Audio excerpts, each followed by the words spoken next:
votos. Pesquisa Genial Quest divulgada nesta segunda-feira aponta cenários distintos nos estados. No Rio de Janeiro, Eduardo Paes larga na frente e aparece como favorito.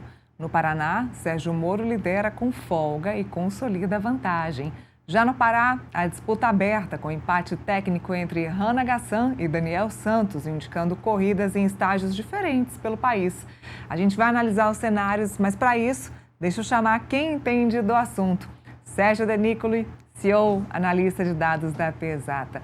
Denicoli, bom dia, já agradeço, obrigada pela participação aqui com a gente no Contexto. 3 estados aí, em diferentes estágios na corrida eleitoral. Vamos começar pelo Rio de Janeiro. No Rio, o prefeito Eduardo Paes lidera com folga todos os cenários testados para o governo do estado em 2026. Lembrando que o levantamento foi realizado entre 21 e 25 de abril com 1.200 eleitores. No principal cenário de primeiro turno, Paes aparece com cerca de 1/3 das intenções de voto, muito à frente dos adversários que ficam em patamares de um dígito. Essa diferença indica uma liderança isolada e consolidada. Já na simulação do segundo turno, Paes também venceria com grande vantagem, chegando próximo da metade dos votos, enquanto seus principais oponentes ficam bem atrás. Mesmo com a liderança de Paes, o cenário não está totalmente definido. Mais da metade dos eleitores afirmam que pode mudar de voto até a eleição, indicando que a disputa segue em aberto, apesar do favoritismo. E eu já quero te perguntar se há um motivo específico pelo favoritismo do Paes. Muito bom dia. Neila, bom dia, obrigado pelo convite para estar aqui mais uma vez. Então, o Rio de Janeiro é um estado sui generis no Brasil, né? É uma coisa realmente complexa da gente observar, porque as lideranças lá foram sendo derrubadas, né? Então, eu acho que o Paes ocupa um espaço de vácuo de liderança, né? O Paes consegue ter uma gestão bem avaliada na Prefeitura do Rio, enquanto os governos sucessivamente foram passando por uma série de conflitos, né? Inclusive o Castro, que acabou por sair, né, para ser candidato, tem problemas aí na justiça que ele precisa resolver, né, junto ao Tribunal Superior Eleitoral, para realmente conseguir concorrer. Mas a gente vê que o governo do Rio de Janeiro, nos últimos anos, teve problemas seríssimos, né, com governadores sempre muito envolvidos em questões graves, né? Então, nesse ambiente, o Paes acaba ocupando uma posição de quem dá estabilidade ao Rio de Janeiro. Eu acho que isso consolida o nome dele na disputa, coloca ele realmente como o franco favorito. E apesar das pessoas dizerem que podem mudar de voto, a gente tem que observar que, neste momento, o eleitor ainda não está 100% ativado, ele provavelmente vai ser ativado depois da Copa do Mundo, né? As pessoas estão atentas a outros temas.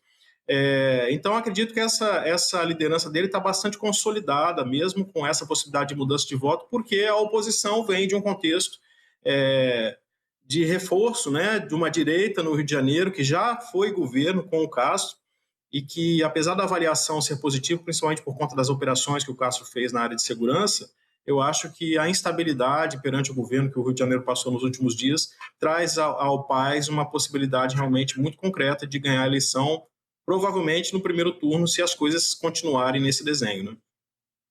A gente vê aí do seu lado, a gente estava vendo ali o mapa, Eduardo Paes com 34% no primeiro cenário, Douglas Ruas com 9% e Antony Garotinho com 8%. Depois seguem os outros nomes aqui bem abaixo, mas realmente um cenário muito favorável nesse momento para Eduardo Paes, do PSD de Kassab, com 34% dos votos. Então, momento interessante para Eduardo Paes. E eu já queria colocar o Felipe na nossa conversa também aqui do Rio de Janeiro. Tem Senado também nessa pesquisa, mas quero deixar o Felipe à vontade para debater ou para fazer a pergunta aí para o Denicoli. Felipe. Denicoli, boa tarde. Eu queria saber a sua opinião, né, sobre a questão da transferência de voto no Rio de Janeiro. A gente sabe, por exemplo, que o Paes tem uma relação muito forte com o Lula, né? Assim como o outro candidato tem uma relação muito forte com o Flávio Bolsonaro, né? Você vê, por exemplo, que na disputa para a presidência da República, o Paes poderia perder um pouco de tração, né?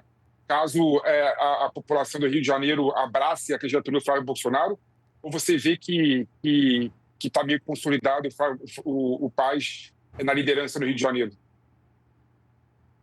Eu acho que o caso do Rio de Janeiro é o mesmo que aconteceu aqui no Espírito Santo, eu estou em Vitória, na última eleição, né? Nós tínhamos aqui o candidato, que era o Renato Casagrande, que era aliado ao Lula, né? Declarou voto a Lula, um estado que é muito bolsonarista, acabou por reeleger o Casagrande com uma margem interessante de votos, porque as pessoas separaram o local do nacional, né? Eu acho que o Rio de Janeiro passou por tanta crise, Felipe, que neste momento as pessoas estão focando realmente numa liderança que tenha capacidade de agregar nomes em torno da gestão do Rio de Janeiro para ter um pouco mais de paz naquela região, né, paz política que eu falo, para poder realmente fazer com que o Estado avance. Né? O Rio de Janeiro tem sofrido muito nas últimas gestões estaduais, eu acho que o Carioca está, de certa forma, um pouco reticente, né, em entrar nesse conflito político nacional, nacionalizar esse conflito no ambiente estadual, porque eu acho que ele quer um pouco mais de estabilidade, e neste momento o Paz é o que traz esse ponto, né, de uma forma mais concreta. Apesar de que, obviamente, o PL tem força, né, mas nós vimos na eleição municipal também, quando o Paes se elegeu com uma tranquilidade enorme, quando havia o Ramagem, que era o adversário, também apoiado pelo grupo bolsonarista, e não conseguiu realmente se colocar como um candidato competitivo. Né? Eu acho que o Paes tem atributos aí que o colocam realmente como um franco favorito. É claro que a campanha está começando, muita coisa pode acontecer, inclusive no cenário nacional, fatos novos podem ocorrer que influenciem o local, mas neste momento eu acho que o cenário está de muita tranquilidade para o Paes nessa candidatura no Rio de Janeiro. Danicoli, falando muito brevemente sobre a questão do Senado para o Rio de Janeiro, a gente tem uma disputa do ex-governador Cláudio Castro, com 12%, empatado tecnicamente com a Benedita da Silva, que tem 10%, Felipe Cury com 6%, Crivella com 6% e Canela com 4%.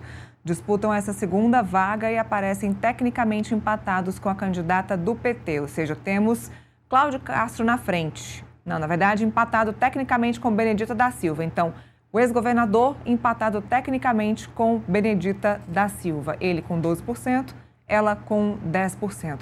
O Senado, que é a menina dos olhos das eleições de 2026. Então, Rio de Janeiro também muito voltado para essas eleições para o Senado nesse ano? Então, Neila, a gente observa aí mais uma vez esse vácuo de lideranças, né? Ou seja, os candidatos não ultrapassam, vão pouco além de 10%, né?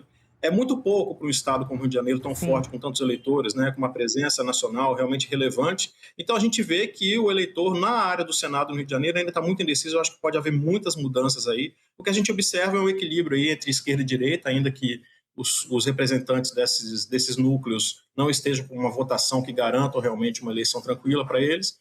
Mas a gente observa aí um reflexo da polarização. O Senado, historicamente, é o último voto a ser definido, né, pelo eleitor, ainda mais nesse contexto que há duas vagas, né, só vai poder escolher 2 candidatos.